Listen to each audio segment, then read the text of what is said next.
La Casa Blanca ha dicho que usted aceptó todas las condiciones impuestas por Estados Unidos. Incluso llegó a decir Trump que usted había pedido perdón. Con esta pregunta, el periodista Félix de Bedut de Univisión inicia esta candente entrevista al presidente Petro. Bienvenidos con Álvaro de Jesús en Estrategias de Opinión.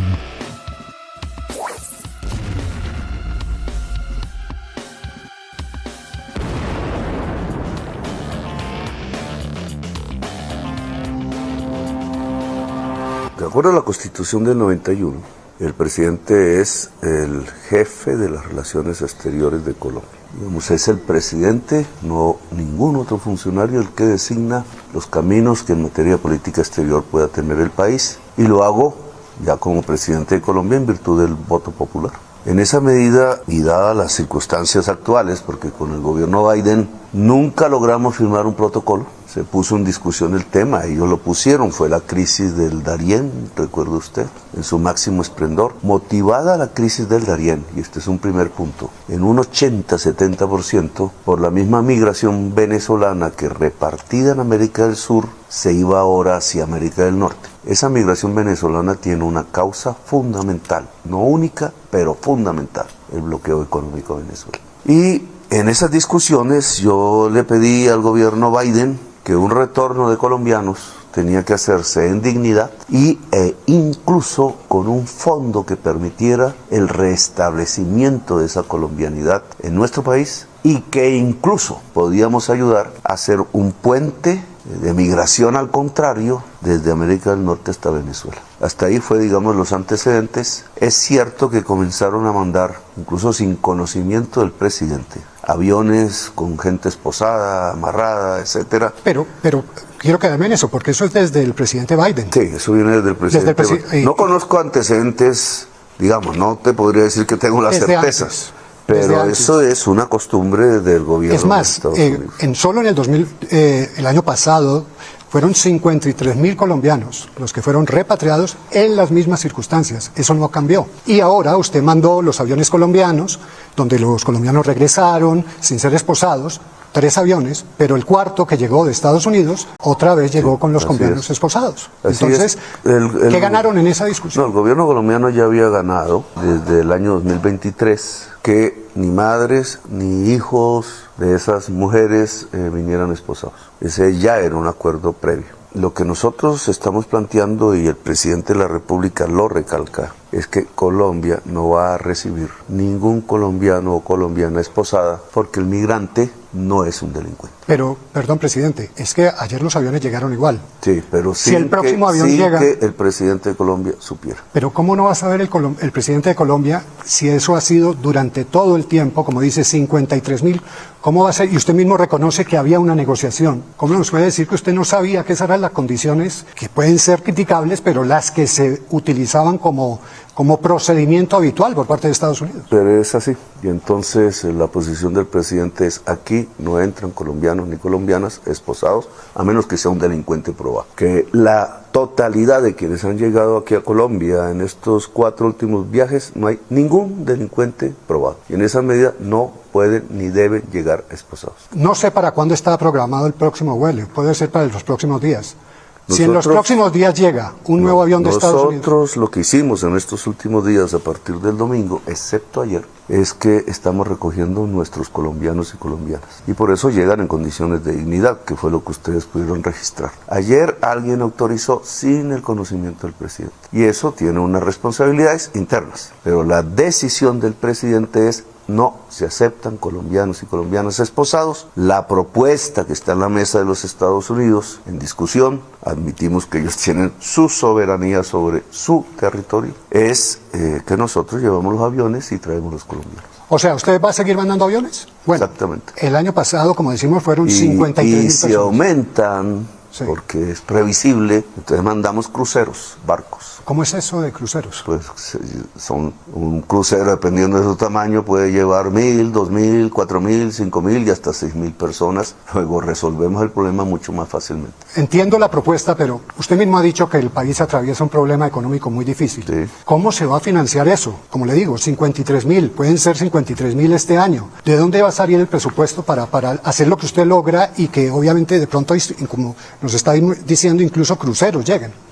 Pues del presupuesto. El presupuesto, de acuerdo a nuestra Constitución, tiene una priorización. Primero, la dignidad humana. La dignidad humana no tiene precio. Sé que hay discusiones en este momento bilaterales entre diversos países y muchos están cifrados alrededor de las mercancías, pero la mercancía no es más importante que un ser humano. En el mundo que hemos vivido en las últimas décadas se nos presenta así, que las mercancías son más importantes que el ser humano. En mi gobierno progresista, el ser humano es más importante que la mercancía. O sea, la noticia que usted me da en este momento es que no vuelven a aceptar un avión de Estados Unidos. Eso lo escribí hace unos días, digamos, pero Sí, es así. pero hubo una negociación el domingo, Sí. donde se llegó a un acuerdo. Y Hay un volvieron a llegar los proceso aviones. de negociación. ¿En qué va ese Nosotros proceso? queremos firmar un protocolo, que eso que he escrito no existe, pero queremos firmar un protocolo, gobierno de los Estados Unidos, el gobierno de Colombia. Nunca me he negado sobre la base de negociar en pie de igualdad a llegar a acuerdos con Estados Unidos o a desacuerdos. Nunca compartí la política de complicidad con el genocidio de Gaza, lo dije públicamente, se lo dije a Biden de frente, pero no fue óbice para que en otras materias como la lucha contra el narcotráfico o la lucha contra la crisis climática, que yo mismo coloco como prioridad de la política internacional de Colombia, llegáramos a acuerdos. Y me entrevisté con él 3, 4 veces, ya no recuerdo bien, y no tuvimos mayor problema. Ahora, estoy dispuesto a hablar con los Estados Unidos, de tú a tú. Podemos hablar de nuevo de narcotráfico, quiero conocer la política que Trump tenga sobre el aspecto. Llevamos 1 millón de muertos. Colombia no recibe ayuda. Ojo, nos ayudamos mutuamente para que no le llegue cocaína a Estados Unidos, con todo el efecto que eso pueda tener en su sociedad, y para que los dueños de la cocaína no destruyan la democracia y la vida en Colombia. Es una cooperación, no es una ayuda. Ahora, si quiere cambiar esa política, pues hablémoslo. Yo estoy dispuesto, hay tesis, hay planteamientos diferentes a lo que se está haciendo hasta el momento. Hablemos de tú a tú. Materia de drogas, no ha habido una ayuda de Estados Unidos a Colombia. Ha Creo habido que quitaron una incluso. ayuda mutua. Okay. Nosotros también gastamos de nuestro presupuesto e invertimos en decenas de miles de actores de la fuerza pública y tenemos centenares y miles de muertos colombianos en esta tarea, que usted como yo conocemos. Entonces, no es una ayuda, es una cooperación. Mantenemos la cooperación. Yo le propongo, profundicemos la cooperación. Le propongo aún más, miremos qué es lo que está fallando para que Estados Unidos no pueda reaccionar en su consumo hacia las drogas, Sí. hacia estadios mejores, hacia mitigación del daño, sino que estamos en una situación todavía peor que la que arrancó hace medio siglo. Volviendo al tema de las deportaciones, ¿qué pasa si Estados Unidos no acepta la propuesta? Pues no recibimos colombianos y colombianas. O sea, ustedes no vuelven a A recibir menos aviones. que ellos tengan una propuesta mejor. Los escuchamos. O sea, usted le pide a Estados Pero Unidos. yo parto de un principio y esta es la discusión con Trump. De acuerdo a sus discursos, porque yo nunca he hablado personalmente con él, sé que muchos colombianos muy poderosos económicamente y que viven en Estados Unidos le han forjado una idea del comunista, el coco, etcétera. Pues él nunca ha hablado conmigo, no sabe qué pienso yo, a duras penas sabe qué sé yo. Pero el señor Trump en sus discursos dice, le he escuchado, que todo migrante es un delincuente, ¿cierto? Sí. Ha criminalizado un grupo poblacional. Esa es una concepción fascista. No se debe criminalizar grupos poblacionales. Yo no puedo decir todo blanco estadounidense es un explotador, porque estaría cometiendo un inmensísimo error. Y peor aún, no puedo decir son expoliadores y cometen delitos, todos, por ser blancos. No. Claro, Porque pero- eso mismo, Sí. Félix, Sí. fue lo que ocurrió allá en Alemania en 1933. Criminalizaron un grupo poblacional, un grupo religioso, y terminó en un exterminio de 6 millones de personas. Hoy, en las calles de las ciudades de Estados Unidos, hay razzias. Hoy no te preguntan si tienes papeles o no tienes papeles, te miran un poco el rostro. Usted, Félix, pasa un poco, pero golpea. golpean al que no pasa el examen racial de una mirada sí, el perfil racial se llama en Estados Unidos. Bueno, entonces digamos, eso es fascismo. Pero eso nace de un racismo viejo. ¿Pero usted dice que Donald Trump es fascista? Pues esa actitud de criminalizar grupos poblacionales para lograr el aplauso de una mayoría poblacional es exactamente la misma que utilizó Hitler respecto a los judíos, respecto a los socialistas, para ganar un aplauso popular en 1933. O sea, ¿usted está comparando a Trump con Hitler? Pues hermano, compare campos de concentración con Auschwitz. Claro, alguien me puede decir, pero es que en Auschwitz mataban y en Guantánamo no, por lo menos masivamente. Y yo te digo sí, pero es que la experiencia que hubo en la humanidad a partir de 1933, que hoy pareciera globalizarse, un 1933 global, debería de una vez, incluso los mismos asesores de Trump, incluso la misma familia de Trump, incluso la misma conciencia de Trump, debería llevar a que no se pueden repetir los pasos, porque si repetimos la historia, repetimos la conclusión de lo que fue ese episodio. Pero no le preocupa. Criminalizar un grupo poblacional es una tesis fascista. Usted ha dicho que quiere tener conversaciones con Trump. Indudablemente. Pero calificándolo de fascista, Bueno, ¿no cree pues él que...? me califica de socialista, yo prefiero ser socialista que fascista, pero ese no es el punto. Es que si vamos hacia una catástrofe humanitaria en América, porque se está criminalizando un grupo poblacional, el crimen se individualiza, dijeron los liberales y padres fundadores de los Estados Unidos y de nuestras repúblicas suramericanas. Se individualiza. Cometiste un crimen, te juzgan de acuerdo a un debido proceso, pero que todos los que sean como tú, porque tú cometiste un crimen, sean criminales, eso es fascismo. Y eso tiene que ser erradicado de la mente democrática de los pueblos de América. Quiero volver a la crisis con Estados Unidos, Sí. que muchos han considerado que es la peor crisis que ha enfrentado las dos naciones en décadas, la más complicada. Finalmente el Lo domingo... más complicado fue cuando nos quitaron el Bueno. Panamá. Ok, pero está bien. Para ponerlo acepto en la términos referencia históricos. histórica. De lo cual no hemos vuelto a hablar. No hemos vuelto a hablar. Pero volviendo a las últimas décadas, por eso digo últimas décadas, estoy diciendo... Ahí, digamos, sí. Sí, en las últimas décadas. Usted dice que esta es la propuesta de Colombia, o sea, quiero ponerla en blanco y negro para que quedemos con total claridad. Usted no vuelva a aceptar un avión de Estados Unidos con repatriados en las condiciones que hemos conocido hasta ahora. Condiciones inhumanas y tratos crueles. La oferta suya es traerlos todos usted, el gobierno colombiano. La oferta mía es que si la sociedad norteamericana decide soberanamente sacar personas que no quieren de ahí, depórtenlas en condiciones humanitarias, en dignidad, porque un inmigrante no es un delincuente. No existen personas ilegales en ninguna parte del mundo. Tú no eres ilegal en ninguna parte del mundo porque eres un ser humano. Ilegal son tus actos, probablemente respecto a una ley, pero no tú. Sí, se puede La hablar persona no es de ilegal. inmigración irregular. Ese es el primer punto. Ahora, ellos no aceptan eso. Entonces, yo traigo las personas. Usted trae las preguntas. ¿Y si no le aceptan esa propuesta? Les pedí que me pusieran para gasolina y dijeron que no, muy tacaños, digamos. Entonces, ¿qué es lo que quieren? ¿Humillar o quieren que salga un grupo poblacional? Si lo que quieren es que salga un grupo poblacional que les va a costar muchísimo, pero porque yo exigí que salga en dignidad y entonces no ponen la gasolina a los aviones, pues yo pongo la gasolina a los aviones. Que se va a volver 30.000, 50.000, 700.000, por hablar en términos más generales, y por tanto a nivel suramericano, millones y millones de personas transportadas en avión a costo de los Estados Unidos, pero entonces los 700.000 los podemos traer. Nosotros los colombianos.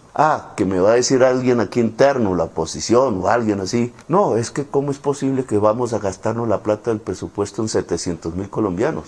Hombre, nos gastamos la plata del presupuesto en un solo estafador como Odebrecht. Una cosa que le quiero preguntar sobre este mismo tema. Colombia estuvo al borde de prácticamente de una guerra comercial con Estados Unidos, que hubiera sido de consecuencias impredecibles. ¿Usted en el momento, en esa madrugada, sintió que nosotros tenemos cómo responderle Colombia tiene cómo responderle a una guerra comercial de Estados Unidos? Pues yo no voy a entrar en guerras comerciales, ni tampoco en guerras personales, ni tampoco en guerras militares. Hay una guerra ahí planteada dentro de nosotros que tenemos que resolver. Una que tiene causa en los Estados Unidos. La violencia colombiana en su mayor parte, nuestros miles de muertos contados cada año, tienen una causa. Una política específica de prohibición de drogas dentro de los Estados Unidos que se expande al mundo. Nuestra violencia tiene una causa allá. Podemos hablarla, pueden que ellos cierren los ojos, miren para otro lado. Entre más violencia haya en América Latina, más migración. Entre más crisis climática, que también cerraron los ojos ante eso, o sea, no nos vengan a hablar de que menos carbón y petróleo, pues más migración porque se seca el agua aquí, se acaban las tierras fértiles, la gente de Centroamérica se va hacia el norte. Entonces, entre más pobreza, entre más por codicia. Usted sabe que la deuda externa que pueda tener un país como Estados Unidos en el mercado mundial tiene una tasa de interés, pero la que tiene Colombia o Brasil tiene otra superior en varios puntos. ¿Por qué? Si Estados Unidos es más inseguro porque está emitiendo gases de efecto invernadero que tiene un efecto de desestabilización de la vida. Claro. Y nosotros estamos absorbiéndolo en la selva amazónica. Sí, pero hay una realidad. Nosotros estamos dándole seguridad al mundo mientras se crea inseguridad arriba. Discusión. Pueden decir que la crisis climática no existe.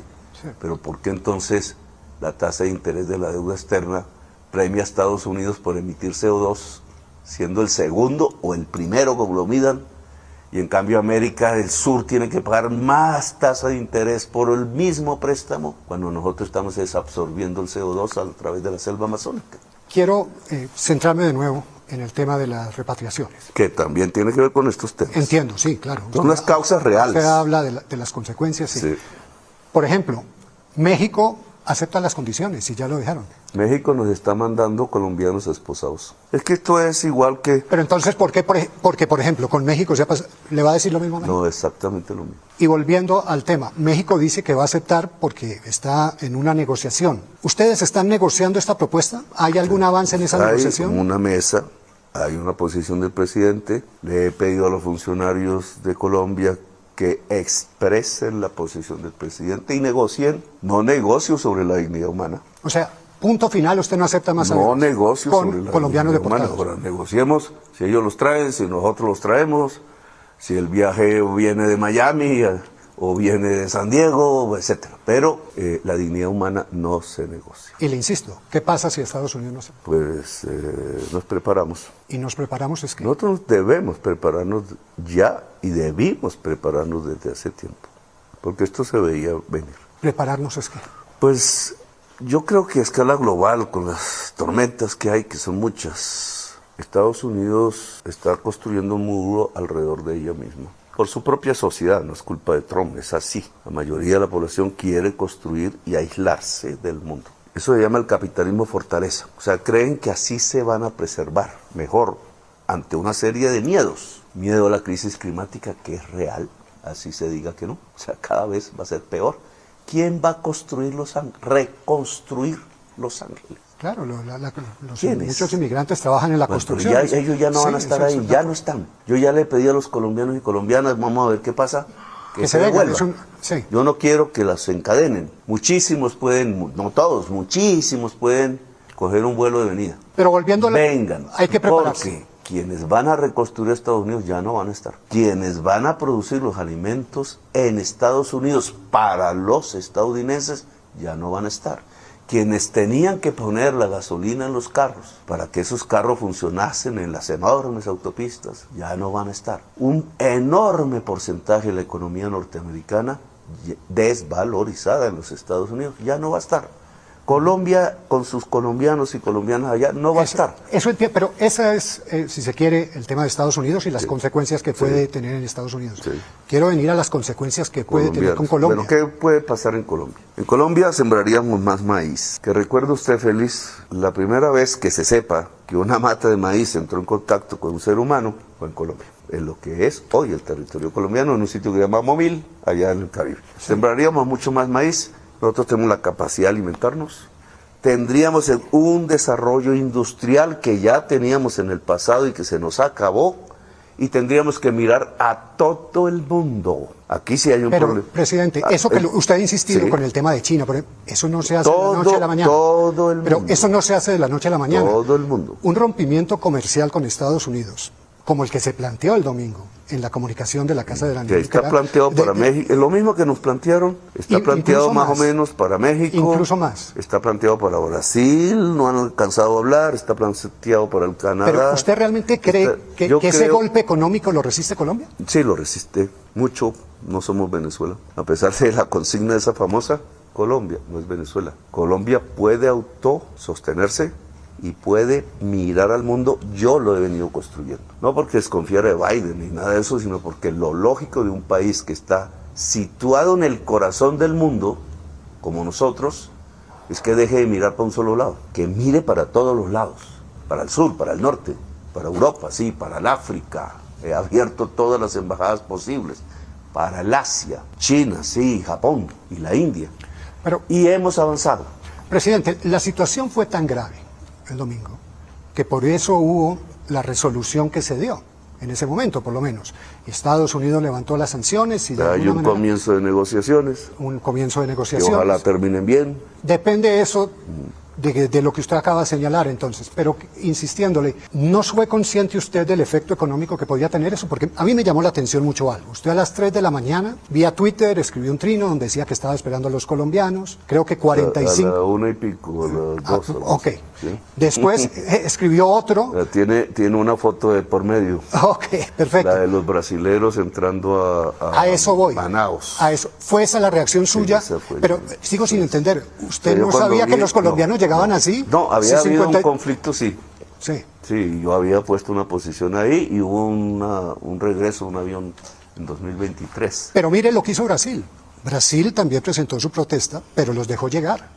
Sí, bajaron. No, pues nosotros también los dejamos llegar. No, tuvieron que, y le voy a leer las palabras de un colombiano que estuvo en el grupo de deportados, que le dijo a la BBC le dijo lo siguiente: me parece excelente que alguien levante una voz de protesta en cuanto al maltrato, pero al devolvernos nos revictimizaron, nos hicieron pasar 2 días más de calabozo y maltrato y terminamos sin nuestras pertenencias. ¿No era mejor? Ya esto pasó, pero se lo pregunto, haber dejado llegar los aviones porque no se había devuelto nunca un avión en vuelo? Llegaran los aviones, bajaban los colombianos, ustedes presentaban la nota de protesta y empezaban las negociaciones. Pues usted mismo lo dijo al principio de esta entrevista, todo el año pasado, no hablo solo de este gobierno, lo que ha habido son negociaciones intensas. Habría que recopilar las actas, ni siquiera llenarían aquí un buen espacio de este salón, las actas de esas reuniones. Pero nos mandan la gente esposada. Como siempre. Como siempre, no más. Como siempre, no más. O sea, no para usted más. Es punto final con Para mí es punto final. No, la negociación no es alrededor de la dignidad humana, es de cómo la protegemos. Que si nos tocó pagar, como dice el hijo de Trump, que por ahí creo que habló en una de las tantas redes. Sí, nos tocó pagar, pero a mí no me interesa sino la dignidad humana antes que nada. Que nos podemos encontrar en muchas materias amistosamente, sí, y en otras, no. ¿Qué va a pasar hacia el futuro? Podemos especular. Creo que las cosas no van bien. Y que donde peor van a ir es en Estados Unidos, porque esto va a tener su reacción. Que Colombia se tiene que diversificar, que tiene que mirar hacia todos lados, que eso no es fácil, que necesitará un proceso. Hay gente que dice, hay economistas que dicen que Colombia no resistía ese totazo, como decimos en Colombia, 6 meses. Bueno, yo creo que sí. Yo creo en Colombia, y no por creencia religiosa, porque tenemos una capacidad productiva suficiente para las necesidades básicas de los colombianos, solo que mal repartida. Eso es otro problema. Pero las tenemos. Tenemos las tierras fértiles, tenemos nuestra capacidad de trabajo y lamentablemente un escaso nivel educativo que nuestra oligarquía no quiso desarrollar, pero que tenemos que desarrollar. Tenemos amigos en todas partes, yo los he ayudado a construir, venían de antes también. Tenemos un mundo que se necesita unir, y aquí sí quisiera un paréntesis, porque los presidentes latinoamericanos estaban convocados a una reunión y no se hizo. Creo que este es la CELAC, eso le iba a preguntar. Creo que ese es el peor error que pueden hacer las naciones. ¿Se asustaron? Pues yo creo que el golpe desestabilizó a varios porque fue un golpe para varias partes. Por eso se asustaron. Esa cumbre que usted pidió de la CELAC y a ese punto se canceló. ¿Y no le dice eso algo? Que la gente... Claro, que repetimos la misma patria boba de antes. Yo voy a ser presidente de la CELAC en un mes. Y obviamente voy a estar enfrentado a una organización un tanto paquidérmica, porque no la han dejado funcionar. Pero lo que sí creo es que si algo se necesita en este momento, sea para proteger las mercancías, sea para proteger las personas, como propongo, o ambas cosas, porque primero las personas, después las mercancías, es juntarnos, es hablarnos. Mira, cuando vino la crisis del COVID, es así terrible, que nosotros resistimos como nación, no vamos a discutir si bien o mal, pero cuando vino la... dicen que esto podría ser peor que el COVID. Bueno, cuando vino, pero digamos, la crisis del COVID fue una crisis existencial. ¿Qué hicieron los presidentes latinoamericanos de ese entonces, de derecha, izquierda, etcétera? No se hablaron nunca, nunca se hablaron. Mientras los europeos, y fui testigo porque yo pasé la enfermedad allá, me enfermé allá, en Italia, yo veía cómo se juntaban telefónicamente con los famosos videos esos que salieron en esa época, los Zoom, ¿cómo era? Y se ponían de acuerdo para negociar y para pasar las experiencias y para tener una política común frente a esa epidemia. Aquí, en América del Sur y en América Latina en general y el Caribe, no hubo una sola llamada entre presidentes. Y la enfermedad pasó por aquí, siendo poblaciones más jóvenes, con más virulencia que en la mayor parte del mundo. En Brasil fue un desastre humanitario. ¿Vamos a repetir lo mismo? O sea, sabiendo ya en nuestra experiencia existencial que los países suramericanos no fuimos capaces de juntarnos ante un enemigo como el COVID, ahora que tenemos unas tormentas anunciadas, económicas, sociales, humanitarias, no nos vamos a hablar, no nos vamos a juntar. Pero el primer llamado quedó como es un llamado mío. Y no fue. No le pero va a ser. Ok. Usted sabe que ha recibido muchas críticas, le quiero mencionar una. María Ángela Holguín, que fue canciller y que además estuvo en tiempos de la primera administración Trump, dice que nos quedamos con el título de la primera humillación de Donald Trump. Mientras yo no deje, y cada colombiano que aquí llegue amarrado sin culpa, sin haber cometido un delito, es un fracaso mío y una humillación de la nación, mío como persona y de la nación, porque es sus seres humanos, sus hijos de esta patria, los que maltratan. Entonces ella tendría razón. Mientras alguien esté peleando aquí como persona y una nación, ojalá, como sociedad, porque no se traten indignamente a los colombianos, a nadie han humillado, ni tenemos que humillar. Yo no quiero humillar a Trump ni nada de eso.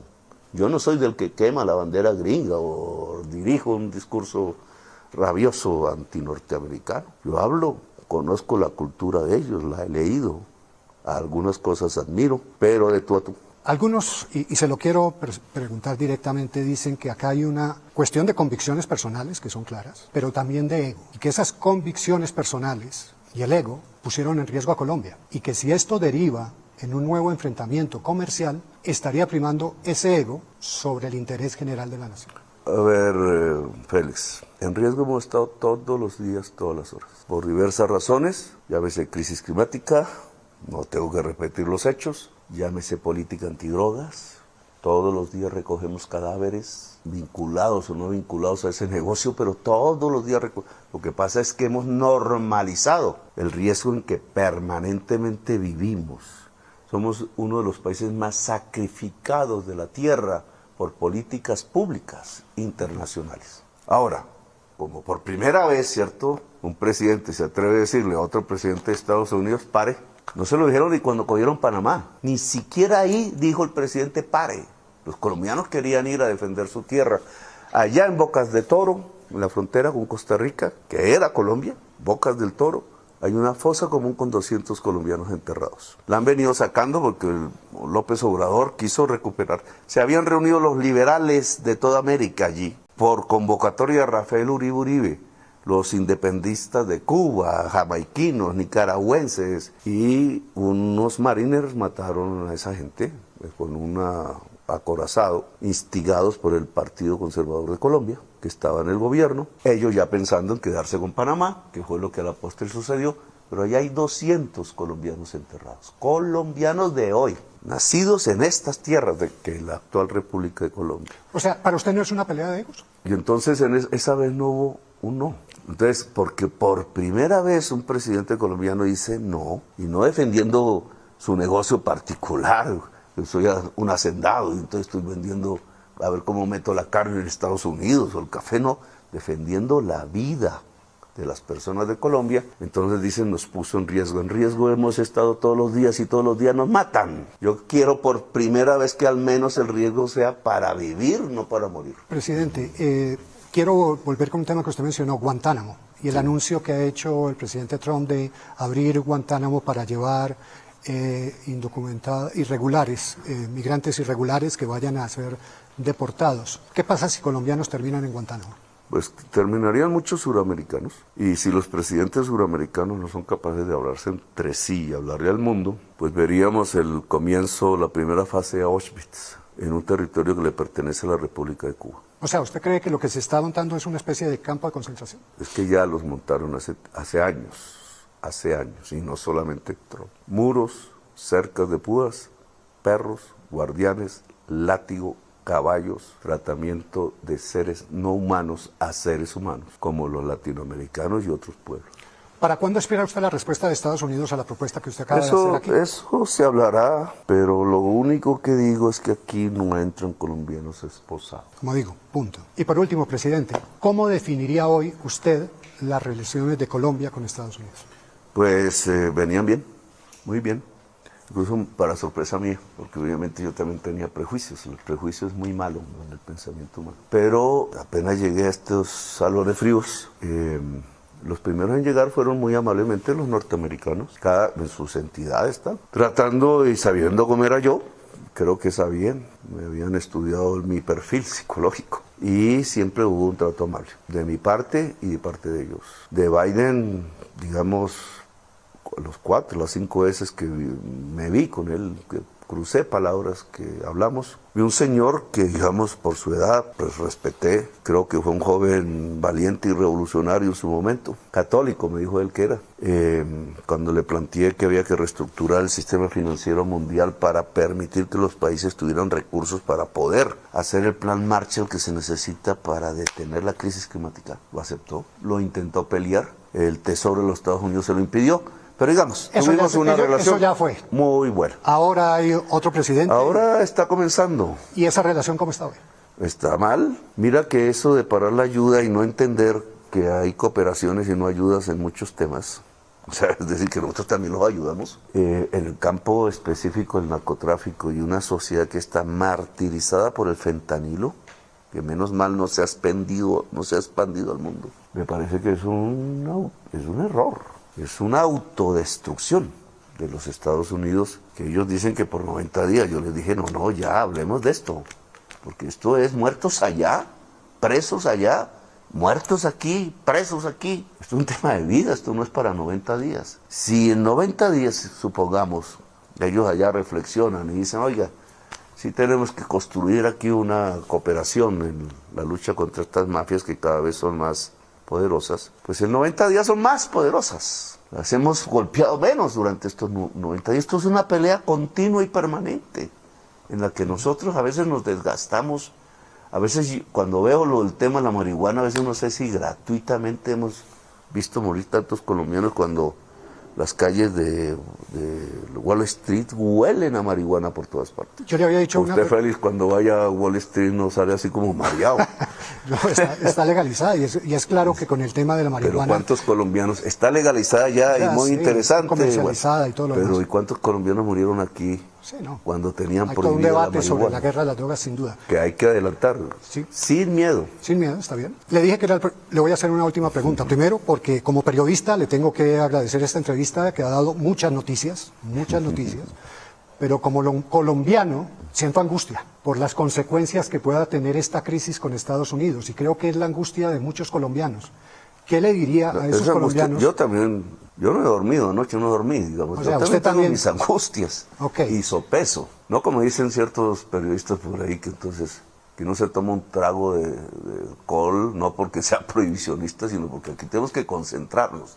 Pero mira... ¿Qué le dice usted a esos colombianos que están angustiados? Como nos quieren humillar, ¿cierto? Porque no, si Estados Unidos simplemente, el gobierno de Estados Unidos, no generalizo, el gobierno de Estados Unidos quisiera, por su manera de entender el mundo, sacar unos grupos poblacionales de su país, pues ayudamos, porque son nuestros connacionales. Pero ellos no solamente quieren sacarlos, ellos quieren mostrar al mundo una humillación del pueblo latinoamericano. Por eso las formas como lo hacen. Sacarlos salen, la inmensa mayoría de esas personas son inocentes, solo quisieron ir a trabajar. El sueño, tener una casa y un carro, una cosa de esas. Las formas como los tratan, las imágenes que muestran, Biden, Trump por semana, esta semana, ¿qué ha pasado? Estas semanas ha sacado menos latinoamericanos que Biden. Y Biden menos latinoamericanos que el gran Obama, que fue hasta ahora tiene el récord. Pero ellos no hacían imágenes de humillación, simplemente estaban en su idea loca, en mi opinión, de impedir un éxodo humano que ellos mismos han provocado. Pero aquí sí hay una parafernalia, hay una puesta en escena, hay unos audiovisuales para mostrar en redes, en X y en otros. Lo que quieren mostrar es un pueblo humillado. Y eso es lo que yo creo que no se debe permitir. No es porque quieran sacar. Yo no sé si a Trump le dijeron que era que yo no admitía ciudadanos colombianos. Yo los admito. Ellos son dueños de esta tierra, hijos de esta tierra, pero no humillados. Y ahí les dio mucha rabia. No fue porque devolví el avión, porque igual los iba a traer, como los traje. Y están aquí. Fue porque dije que no estuvieron esposados. Esa frase simple de decir, que a mí me parece natural en cualquier parte del mundo. Si tú no cometes un delito, ¿yo por qué como gobernante tengo que esposarte? O sea, ¿qué clase de ser sería yo? Se dice que es por razones de seguridad en los aviones. Aquí hubo un conflicto en un avión. El año pasado ya supe más o menos los detalles. Fue porque venían esposados. Apenas vieron unos policías latinos, pero de Estados Unidos, venían en el avión, no sé por qué, pero ahí venían. Llegan aquí, abren las puertas.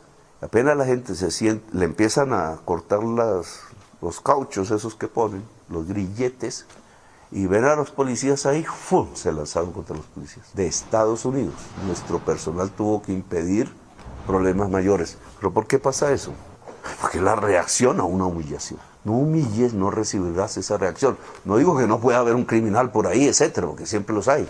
El porcentaje de criminales respecto al pueblo latinoamericano que está en Estados Unidos, de criminales latinoamericanos, comparado el de criminales anglosajones respecto al pueblo anglosajón de origen que está en Estados Unidos, es más alto, es más bajo. Pues yo me dedicaba a comparar estadísticas, claro. Un político no ético puede decir, es que todos los crímenes de Estados Unidos provienen de los latinos. No es cierto. O todos los crímenes de Estados Unidos provienen de los afrodescendientes. No es cierto. No es cierto. La criminalidad, o como aquí una alcaldesa decía, es que todos los crímenes provienen de los venezolanos. ¿Un colombiano podría decir eso? ¿Que todos los crímenes provienen de los venezolanos? Claro que hay venezolanos que cometen crímenes en Colombia. Nosotros abrimos las puertas a millones, ¿cierto? Y 1 millón se quedó en Colombia. Y no los vamos a sacar a la fuerza. Ellos decidirán libremente. Pero yo puedo decir que la criminalidad colombiana es menor que la criminalidad venezolana. Tengo que contratar un estudio y dará unos sí en unos lugares y unos no en otros lugares. Los grupos poblacionales no son criminales per se. Y decir eso es un pensamiento fascista. Le insisto en algo. La angustia de muchos colombianos. Bueno, yo le iba a contestar eso, pero nos fuimos a otro lado. Todos vivimos angustiados, claro, yo también, porque Trump está moviendo la mesa y está desestabilizando el mundo. No a solo Colombia, el mundo. Yo tengo que ver por Colombia y por América del Sur y Latina. Hay un momento, he pensado, en que es el pueblo el que tiene que decidir. Hay un momento en que un gobernante, en Europa es casi cotidiano, pero aquí es extraño. El presidente toma las decisiones y punto. Pero hay un momento en que el futuro de todos, al verse comprometido, vamos a una guerra, por ejemplo, todos nos vamos a terminar comprometidos. ¿Teme usted que eso pueda pasar? No. ¿Una guerra comercial, sí? Tenemos formas de evadirla. Pero siga, por favor. Pero lo que te quería decir es que hay un momento en que el presidente debe decir, le toca al pueblo decidir. Y yo creo que si nos vienen a acorralar al extremo, hay un momento en que yo, sabiendo lo que se juega y que se está jugando la vida de cada familia de Colombia, rica o no rica, es el pueblo el que tiene que decidir. ¿Qué decidiría el pueblo? Pues si quiere ser vasallo, Pero es que eso sí o es una quiere pregunta. ser soberano. Esa es mi opinión política. O sea, ¿usted pondría Usted puede a consulta las relaciones con Estados Unidos si llegan a un No, momento las crítico, a un relaciones momento no, crítico? el recibir colombianos en condiciones de humillación. ¿Usted piensa presentar uno? Las relaciones con los pueblos no se ponen en consulta. Ok, Per se, ok. el pueblo de Colombia debe estar relacionado con todos los pueblos del mundo. ¿Usted quiere presentar una consulta popular? No, estoy pensando en el extremo de que lo que No tengamos se llegue a un del acuerdo. lado de los Estados Unidos O sea, si soberbio. Estados Unidos rechaza su propuesta de que ustedes recogen a los Tiempo colombianos, conveniente. usted presentaría esa consulta al pueblo colombiano para que sea el pueblo colombiano el que Así defina. es. Bajo las último. normas existentes que ya usted podrá investigarlas, etcétera, etcétera. Tiempos. Eso toma un tiempo, ¿no? No mucho. Yo estuve leyendo anoche ¿Ah, sí? en mis horas de angustia todo el procedimiento. Y lo que pasa es que no se ha estrenado en Colombia. Ok. Pero yo creo que es el momento y discutirlo en la cafetería, en la calle, en la casa. Bueno, ¿cuál es el futuro? Eso sería muy interesante, porque es más o menos poner a toda Colombia a discutir muy tranquilamente, porque no nos vamos a matar ahora entre nosotros por ello. ¿Cuál es nuestro inmediato futuro como nación? O sea, un poquito Bolívar o Santander, un poquito traído a las condiciones actuales. Nos vamos por un camino soberano o no. Y le quiero preguntar sobre eso. ¿De ese resultado podría depender su permanencia en la presidencia de porque Colombia? es que usted entonces haría lo de Uribe, o no, digamos la extrema derecha colombiana. Una decisión que hay que tomar, donde una persona de izquierda puede decir no, ¿cierto? Y una persona de derecha también puede decir no, o una persona que no entiende ni qué es izquierda y derecha puede decir sí. Ponerla como una especie de plebiscito sobre la presidencia, no, pues para eso nos vamos a la reelección. ¿Y lo está pensando? No, porque usted sabe que está prohibida. Pero ha estado prohibida otras veces, por ¿no? quienes se religieron. Éticamente, digamos, inmoral, ¿no? Yo me relijo, pero no. Pero eso no está en discusión. No está en discusión. Si quisiéramos hacer eso, entonces, pues, no. O sea, la noticia es la consulta. Aquí es que la sociedad colombiana, y además porque no es de mi gobierno, estamos hablando de lustros hacia adelante. Para dejarlo claro, si Estados Unidos rechaza la propuesta que usted está haciendo, usted citaría una consulta popular para que el pueblo colombiano decida sobre esa determinación. Sí. Pues, presidente, muchas gracias. Bueno. Por lo anteriormente expresado, se nota que al periodismo y a ciertos sectores de este país solo les interesa la economía, no las personas. Por lo que ha dicho el presidente, el valor de la vida y de la dignidad está por encima de todo interés. Con ustedes, Álvaro de Jesús. No olviden compartir esta publicación. Muchas gracias.